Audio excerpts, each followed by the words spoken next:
All right, a very big welcome to you, my awesome viewers and subscribers from all over the world. This is The Truth with Ben Jokes, your trusted political talk show. El Rufai continues in his fight against Tinubu and the APC. He says, APC is dead. I know people who paid for ministerial appointments under Tinubu government. Now, this may sound absurd, but believe me, it is possible.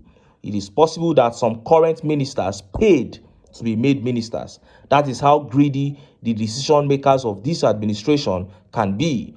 As you must have known, I don't trust El Rufai, but all his efforts towards bringing down Tinubu are well appreciated for me, because that is the only way this country can be liberated.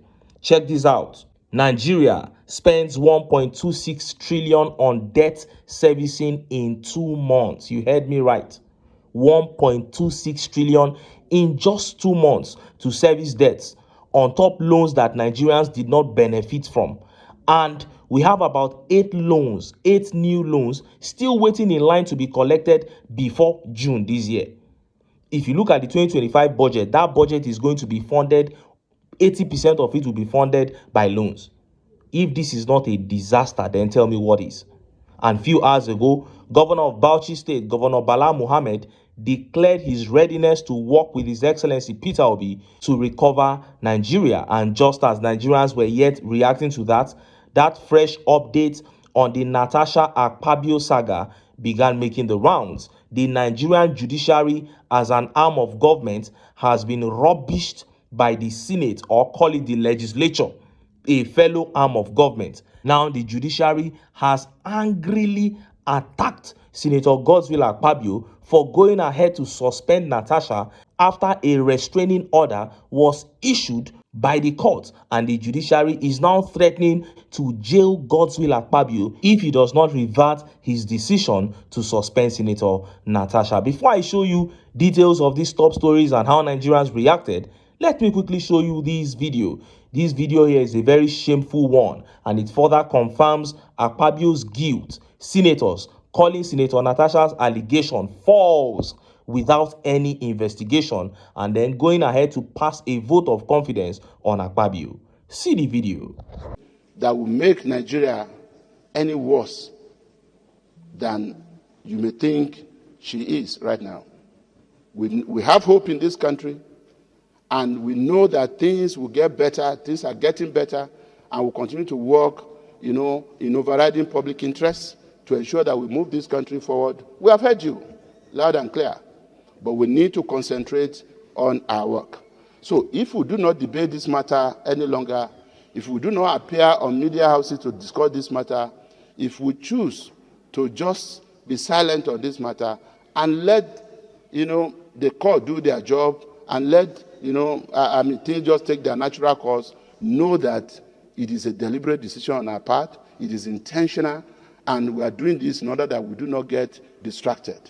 And we thank all those who have expressed concern, especially in the civil society.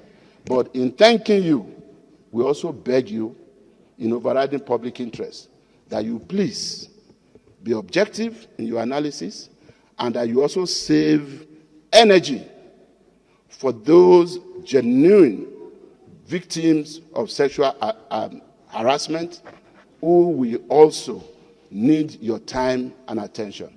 Mr. President, I thank you so much. And in rounding up, I just want to say that it is the candid opinion of this leadership, in consultation with distinguished senators here, that we do not only stand united around our mandate, but that we also communicate this clearly to members of the Nigerian public, by moving a vote of confidence in the Senator Godswill Akpabio leadership of this Senate, and in also thanking the entire senators for the ways they have handled this matter. I thank you, and I so move. You saw that. Now, for some of you who come into the comments trying to defend Akpabio, telling me that I shouldn't use my personal hatred for the APC to just say that AKPABIO is guilty. Listen, at the beginning of all this, I was being extremely fair. But let me make it clear to you now, as long as Senator AKPABIO continues running away from proper investigation and he continues to rely on fake protests and disgraceful rhetorics like this hopeless vote of confidence, as long as he continues in that direction, my position will not change. I will believe that he is guilty, because if you are completely innocent, a man of this caliber, you will give room for proper investigation so that you can clear your name, because a clear conscience fears no accusation. As far as I'm concerned, those senators are not different from AKPABIO. They are all birds of a feather, and it is such a shame on Nigeria. Let's take this next video. The speaker was pointing out the fact that Lagosians are tired of Tinubu's disgraceful brand of politics. See the video.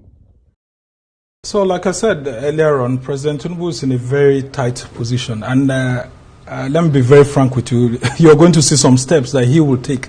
The very first casualty that is going to happen as a master strategist this time around, from my thinking, is that President Tinubu will work to dissolve the Governor's Advisory Council. Because they are supposed to be his eye. I mean, while he's in Abuja, I mean, over the years, we were taught that if Tinubu sends a message to Lagos, this is what I want, immediately everyone will implement it. But here you are having a lot of people disagreeing with Tinubu, and that calls to question his political credentials at the center. Because the thinking before was that, I mean, just like, I mean, if you had read about the coup that happened in the 70s with Dimka and IBB, just like we heard, what did T.Y. Danjuma said to IBB? Go there to the radio house and flush out Dimka. That's the kind of person that Tinubu was. Yeah, but is that but he's no longer that same person. He had to take a lot of them to be brought to Abuja, a lot of going here and there, and a lot of these lawmakers don't actually want Obasa. They still want Miranda. They still want to flex their muscles that, look, it's a new dawn in Lagos politics. And the president will be busy at the center during 2027. But he can't also afford to lose sight of what's going on at home. So he would have to build a new team. When he lost the presidential election in 2023, he had to draft Rauf Aregbesola to come back to Alimosho and others to do the last minute thing so that someone will be brought back. What does that tell you? It looks like people who are around him are also tired of the sort of politics that has been played in Lagos. Well, isn't it even long overdue? You are not supposed to be able to hold many people down for this long, the way Tinubu has held the people of Lagos State. And I hope that Lagosians will be able to, free themselves from the demonic hold of this dictator with this Obasa and Miranda case. Now, let us look at the top stories. First is that story on the meeting between Peter Obi and the governor of Bauchi State, Bala Muhammad, where the latter said he was ready to work with Obi to recover Nigeria. And next is that update from the Nigerian Judiciary threatening to jail Senate President Godswill AKPABIO for blatantly disobeying a court order on the suspension of Senator NATASHA Akpoti. Let's start by taking that update from the meeting between Peter Obi and Bala Muhammad. Look at how the papers reported it. I am ready to work with Obi to recover Nigeria, says Bauchi Governor. Bauchi State Governor Bala Muhammad has expressed readiness to work with the presidential candidate of the Labour Party in the 2023 general elections, Peter Obi, to provide good governance to Nigerians. Mr. Muhammad stated this in Bauchi on Thursday when Mr. Obi paid him a consultation visit at the state's presidential lodge. According to him, the visit, which centered on how he and Mr. Obi can work closely together to address poverty and criminality, will transcend political, religious, or tribal lines. Mr. Muhammad said, "We discussed state-by-state challenges, and I feel highly appreciative of what he's doing as the leader of the opposition, because whether we like it or not, he is the leader of the opposition now in Nigeria. I want to say at this level, not to make some of those doubting Thomases and mischievous minds to preempt what we are doing, that I'm ready to work with Peter Obi. We will make sure we come together, close ranks, bring good governance to the country. give vibrant opposition with knowledge, timelines, vision in such a manner that we will rescue and recover our country. Our coming together is a message, and the message is going to resonate because all our colleagues, the PDP governors, are behind this kind of journey because it is a transcendental one. We are coming together to work together, irrespective of party, region, religion, or any other thing. In his remarks, Mr. Obi said he decided to visit Mr. Mohammed to discuss Nigeria's issues and consult him, being the chairman of the People's Democratic Party Governors Forum and a critical stakeholder in Nigerian politics today. He stated, "It is just a consultation and discussion meeting that will continue to go on as we talk about the future of this country. We have to discuss issues happening in the north. I have told the governor today that the north is a critical component if we are going to get it right in this country. There is poverty in Nigeria. We have to deal with the issue of poverty, and until you solve poverty, then you can talk about criminality." You heard that. And the closed door meeting actually lasted for 3 hours, as it was reported, between Peter Obi and Bala Muhammad, and any reasonable northerner who really wants the best for that region. If you listen to this man for even 30 minutes, you should know that there is no better person to work with. There is no better person to give that seat at Aso Rock, because he is not just talking, he is telling you ways to go about it. During the campaign last year, Obi traveled to Egypt, to see firsthand how Egypt was able to transform their power sector. These are the kind of approaches that you can never get from any contemporary politician in Nigeria today. So if these guys are actually tired of the poverty in their region, if they are tired of the backwardness in their region, I don't think they should be looking at working with any other person. Because realistically, Obi is from the south and Buhari just had 8 years. It is only normal that southern Nigeria gets their own 8 years. And Bala Muhammad said it there openly that Peter Obi is the leader of the opposition in Nigeria, meaning he has relegated Atiku. So if we are talking about a coalition, this man has already hinted on who is going to be the flag bearer of that coalition. He said, whether we like it or not, without any doubt, he is the leader of the opposition in Nigeria. Now, some have said that all this may be rhetoric, but I hope it is not. I hope it is not, because we are at a critical point in Nigeria now. The country is a sinking ship and we need a personality like His Excellency Peter Obi to rescue it. And Zaradin here says, if Bauchi governor is on board, maybe Obi's vision just got a serious boost. And Chinazar replied, he said, we need all the boost we need to chase those bloodsuckers of our country's reserve. That is it. Zaradin, go take the message to your people. This is what you need. And just as Nigerians were yet reacting to this, that update from the Nigerian Judiciary threatening to jail Senate President Godswill AKPABIO for rubbishing a direct court order on the suspension of Senator Natasha began making the rounds. Look at how the papers reported it. Abuja High Court threatens to jail Senate President AKPABIO over Natasha's suspension. The suspension of Senator Natasha Akpoti-Uduaghan, representing Kogi Central, has taken a new turn as she filed a contempt application against Senate President Godswill AKPABIO for allegedly disobeying a valid court order. In suit number FHC ABJ CS 384-2025, Senator Akpoti-Uduaghan is listed as the plaintiff, while the clerk of the National Assembly, the Senate of the Federal Republic of Nigeria, the President of the Senate, and the Chairman of the Senate Committee on Ethics, Privileges, and Code of Conduct, Senator Neda, are named as the first to fourth defendants and alleged contemnors. Justice Obiora Iguatu had previously granted an ex parte order on March 4, restraining the Senate Committee on Ethics, Privileges, and Public Petitions from conducting disciplinary proceedings against Akpoti-Uduaghan.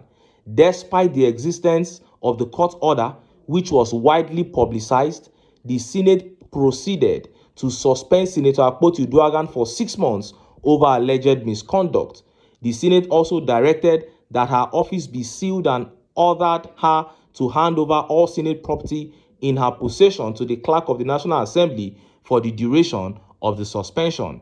In response to the Senate's disregard for the court order, Akpoti-Uduaghan, through her lawyers, filed a Form 48 notice of disobedience of court order at the Federal High Court in Abuja. The application, brought under Section 72 of the Sheriff and Civil Processes Act 2004 and the inherent jurisdiction of the court, served as a notice of the consequences of disobedience to the court order issued on March 4, 2025. It reads, "Take notice that pursuant of Section 72 of the Sheriffs and Civil Processes Act, your willful disobedience of the order of this honorable court, Quorum Honorable Justice O.A. Ugwatu J., made on 4th day of March 2025, renders you liable for contempt of court, for which you may be committed to prison unless you comply with the said order. Take further notice that despite being duly served with the enrolled order on the 5th day of March 2025, you, the defendant stroke contemnors, have deliberately and contumaciously disregarded its binding directive, proceeding with acts in flagrant defiance of the authority of this honorable court. A copy of the said order is annexed hereto for ease of reference." Now, that is the actual, notice to Senator Godswill Akpabio and the other members of the Senate who suspended Natasha. This was actually how it was written. Now, they have told them that you have openly disregarded a court order and you may be committed to prison unless you comply with the said order. Now, the judiciary as we know it has been totally compromised. And we told them that after their verdict on the 2023 presidential election, that this is how it will be. The politicians now know that they are above the law, that the constitution can be twisted to suit the purposes of those in power, to suit the wishes of those in power. And that is exactly what is happening. A direct court order was sent to the Senate on a matter bordering on the Nigerian constitution. And the lawmakers went ahead, discarded the court order, and did what they wanted to do. Now the court is saying they will jail AKPABIO if he does not comply with what they have said. And Nigerians are receiving this information with mixed reactions. Some are saying there's nothing that the court can do, while others are urging the court to go on and redeem themselves. Ojings here says the court has to act ruthlessly to regain their judicial power, as it is sad to realize that judicial power has been hijacked by political actors. But Femi Ajani here says that is a comedy extra. Nigerians know that the Nigeria judiciary is not independent. For any judgment that involves anyone linked to Tinubu, they must first consult the villa before writing their judgment. Judicial saint. It's such a shame. It's such a shame. That is what we've been saying. When they conduct elections, it is somebody at the top that will sit down and tell them at the tribunal which state should be given to the APC and which state should be given to the PDP. The judiciary has become worthless in Nigeria. But on this matter, they are talking tough. Whether they are going to redeem themselves or whether they are going to remain the chickens that they have always been, it is left to be seen. But until then, make I still enter town. Make I go get some ogbonge political news wey una go like. Why? Because of una. Now I dey here, so don't go away. Don't go away.